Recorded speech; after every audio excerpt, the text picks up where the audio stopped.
తాకట్లో ఉన్న మీ బంగారాన్ని విడిపించి ఆ రోజు ఆన్లైన్ రేటుకి కొంటాం. Sharma gold company. నమస్తే, వెల్కమ్ టు సుమన్ టీవీ. నేను మీ యాంకర్ సరి. మార్చ్ నెలలో ద్వాదశ రాశుల వారికి ఎలా ఉండబోతుంది, వారు ఎలాంటి పరిహారాలు చేసుకోవాలి, వీటి గురించి ఇన్ డీటెయిల్గా మనతో చెప్పడానికి వేదిక్ ఆస్ట్రాలజర్ ఉమా గారు ఉన్నారు. వారిని అడిగి తెలుసుకుందాం. నమస్కారం గురుగారు. నమస్తే అమ్మా. ద్వాదశ రాశుల వారికి మార్చ్ నెలలో గ్రహ సంచారం ఎలా ఉండబోతుంది? అందరికీ నమస్కారం అండి. ఈ మార్చి నెల అంటే ఈ మాసంలో చాలా మార్పులు జరగబోతున్నాయి. ఎందుకు అంటే ఈ నెల ఆఖరిలో, ఈ మాసం చివరిలో శని యొక్క ట్రాన్సిట్ జరగడం వల్ల కొంతమందికి ఏలినాటి శని లేదా శని దోషములు పోతున్నాయి, కొంతమందికి శని దోషాలు పట్టబోతున్నాయి ఈ మాసం చివరిలో.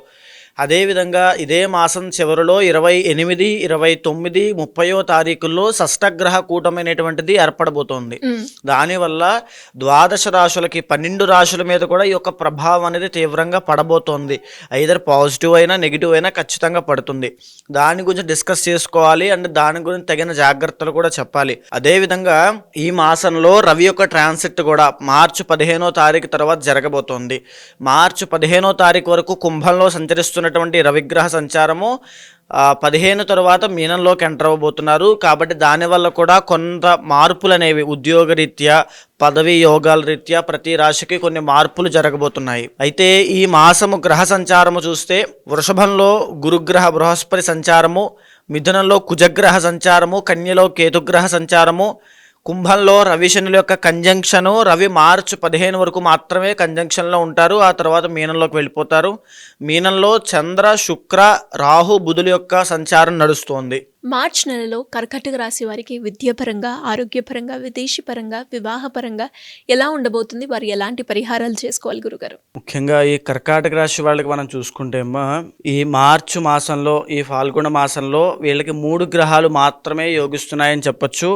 అయితే గ్రహస్థితి అంత అనుకూలంగా లేదు కాబట్టి చాలా జాగ్రత్తగా ఉండాల్సినటువంటి వాళ్ళల్లో వీళ్ళు కూడా ఒకళ్ళు. మనం వాళ్ళ యొక్క గ్రహ సంచార రీత్యా చూసుకుంటే 12వ స్థానంలో కుజగ్రహ సంచారం నడుస్తోంది. దీనివల్ల విపరీతమైన డబ్బులు ఖర్చు అవ్వడము, డబ్బులు నష్టపోవడం లాంటివి జరిగే అవకాశాలు ఉంటాయి.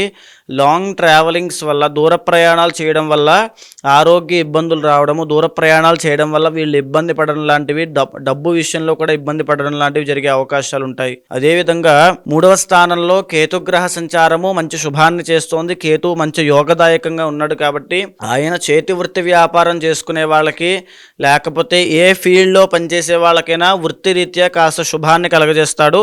కేతు చాలా బాగున్నాడని చెప్పొచ్చు, ఆయన ఇబ్బంది ఏం పెట్టడం లేదు. అష్టమ స్థానంలో రవిగ్రహ సంచారం నడుస్తోంది.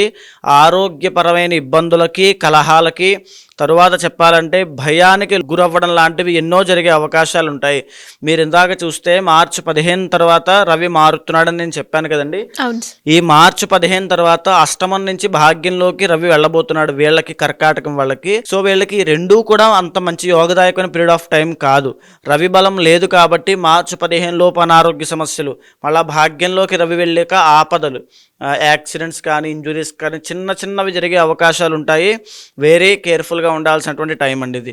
అదేవిధంగా అష్టమ స్థానంలో శని కూడా నడుస్తున్నాడు. శరీర పీడ, అష్టమ శని అంటే అష్టమస్య ప్రాణ సంకట. మీకు మార్చి 30తో అష్టమ శని వెళ్ళిపోబోతోంది.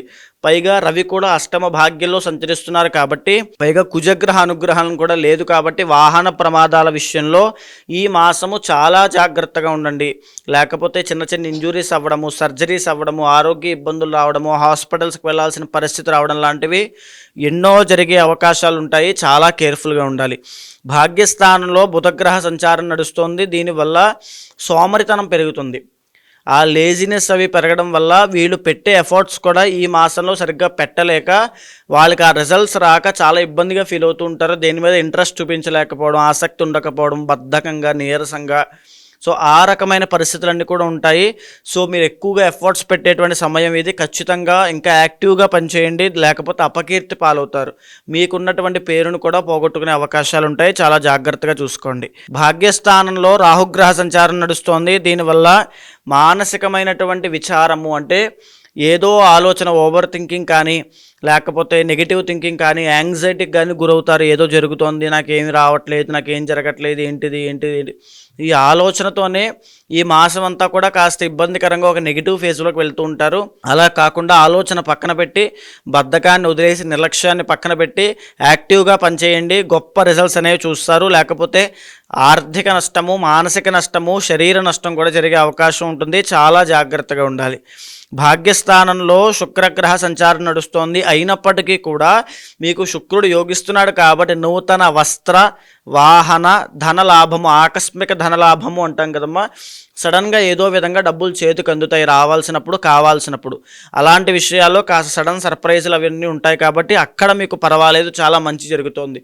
వీళ్ళకు ఉన్నటువంటి బలం ఏమిటంటే గురుబలం చాలా బాగుంది కాబట్టి ఎలా ఉన్నా ఎలా లేకపోయినా ఏదో ఒక సమయానికి ఏదో విధంగా డబ్బులైతే అందుతాయి.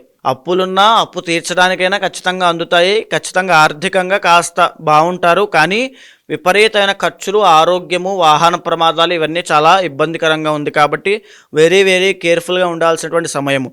ఇక మీకు అనుకూలించేటువంటి గ్రహాలు గురు, శుక్ర, కేతువులు మాత్రమే ఈ మాసం మీకు అనుకూలిస్తున్నారు. దీంతో పాటుగా కర్కాటకంలో ఉన్న వాళ్ళకి మీకు భాగ్యస్థానంలో షష్టగ్రహ కూటమి పట్టబోతోంది ఈ మాసం చివరిలో. అది భాగ్యస్థానం అవ్వడం వల్ల మీ తండ్రికి ఆరోగ్యపరమైన ఇబ్బందులు రావచ్చు, లేకపోతే మీకు ధన నష్టము, భారీగా ధన నష్టం కలిగే అవకాశాలు ఉంటాయి. రావాల్సిన డబ్బు లేకపోతే రావాల్సిన అదృష్టము వేరే వాళ్ళకి వెళ్ళిపోవడము, మీరు నష్టపోవడం లాంటివి జరిగే అవకాశాలు ఉంటాయి. వెరీ కేర్ఫుల్గా ఉండాల్సిన టైం ఇది. లేకపోతే చాలా నిరాశ, నిస్పృహలకి గురవుతారు. తర్వాత మీకు మే తర్వాత గురుబలం కూడా పోతుంది కాబట్టి ఆర్థిక విషయాల్లో ఇప్పటి నుంచి ఫైనాన్షియల్ మేనేజ్మెంట్ అనేది చాలా అవసరము. లేకపోతే చాలా ఇబ్బందులు వస్తాయి. కేర్ఫుల్గా ఉండండి. ఎలాంటి పరిహారాలు చేసుకోవాలి గురుగారు? వీళ్ళకి కర్కాటకంలో ఉన్న వాళ్ళకి జరిగిన 2 సంవత్సరాలుగా అష్టమ శని దోషం ఇబ్బంది పెడుతూ ఉందండి. ఈ అష్టమస్య ప్రాణ సంకట అన్నట్టు ప్రతిదీ కూడా క్రిటికల్ పొజిషన్లోకి వెళ్ళి వీళ్ళు చాలా ఇబ్బంది పడి మానసికంగా, శారీరకంగా, ఆర్థికంగా ఇబ్బంది పడుతూ ఉన్నారు. ఇప్పుడిప్పుడే వీళ్ళకి అష్టమ శని వెళ్ళిపోబోతోంది. మార్చి 30తో వెళ్ళిపోతుంది. వెళ్ళిపోయిన తర్వాత పర్వాలేదు అనుకుంటారు, కానీ వెళ్ళే ముందు ఖచ్చితంగా ఏదైనా ఇబ్బంది పెట్టే అవకాశాలు ఉంటాయి. ఖచ్చితంగా గుర్తుండిపోయే ఇబ్బందిలా ఉంటుంది. సో అవేమీ జరగకూడదని మనస్ఫూర్తిగా కోరుకుందాము. కానీ అవేమీ జరగకుండా ఉండాలంటే ఒక్కసారి వెంకటేశ్వర స్వామి దర్శనం చేసుకోవడం కానీ, స్వామికి తులసిపత్రితో పూజ చేయడం కానీ, శనివారము వెంకటేశ్వర స్వామి దగ్గర దీపం పెట్టడం లాంటివి చేస్తే ఖచ్చితంగా ఆ సమస్య నుంచి, ఇబ్బందుల నుంచి బయటపడి ఉపశమనం పొందుతారు. జాతకరీత్యా ఎవరికైనా ఎలాంటి సమస్యలు ఎదుర్కొన్నప్పటికీ దానికి తగ్గట్టుగా పరిష్కారాలు చేసుకోవాలి అంటే ఏ విధంగా మిమ్మల్ని అప్రోచ్ అయ్యే ఛాన్స్ ఉందంటారు గురుగారు? తప్పకుండా అమ్మా. ఏదైతే మనం మాస ఫలితములు, వార ఫలితములు, తర్వాత సంవత్సర ఫలితములను మాట్లాడుకుంటున్నామో అది గోచార ఫలితంగా మన మీద 30 నుంచి 45% మాత్రమే ప్రభావితం చూపిస్తుంది. మిగతా % అంతా కూడా ఇంటర్నల్ జాతకం మీద ఆధారపడి ఉంటుంది కాబట్టి కంగారు పడాల్సిన పని లేదు. కొన్ని రాశుల వారికి యోగాలు బాగాలేని డిసప్పాయింట్ అవ్వాల్సిన పని లేదు. కొన్ని రాశుల వాళ్ళకి రాజయోగం ఉంది కదా అని చెప్పి ఏ పని చేయకుండా ఖాళీగా కూర్చోవాల్సిన అవసరమూ లేదు.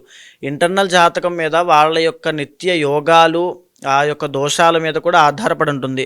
సో ఎవరైనా సంప్రదించాలనుకుంటే కింద కనిపించేటువంటి నెంబర్కి కాంటాక్ట్ చేయండి. తప్పకుండా మా వాళ్ళు మీకు పూర్తి వివరాలు ఇస్తారు. దాన్ని బట్టి తప్పకుండా ఇంటర్నల్ జాతకం చూసి దాన్ని గోచారంతో సమన్వయం చేసి ఏ సమస్యతో మీరు బాధపడుతున్నారో అది తెలుసుకున్న తర్వాత దానికి సరైనటువంటి పరిష్కారము, ఏదైతే పరిహారం, పూజలు ఉంటాయో అవి చేయించి తప్పకుండా మీకు ఆ రిజల్ట్ వచ్చేలా చేస్తాను. ధన్యవాదాలు గురుగారు. నమస్తే అమ్మా.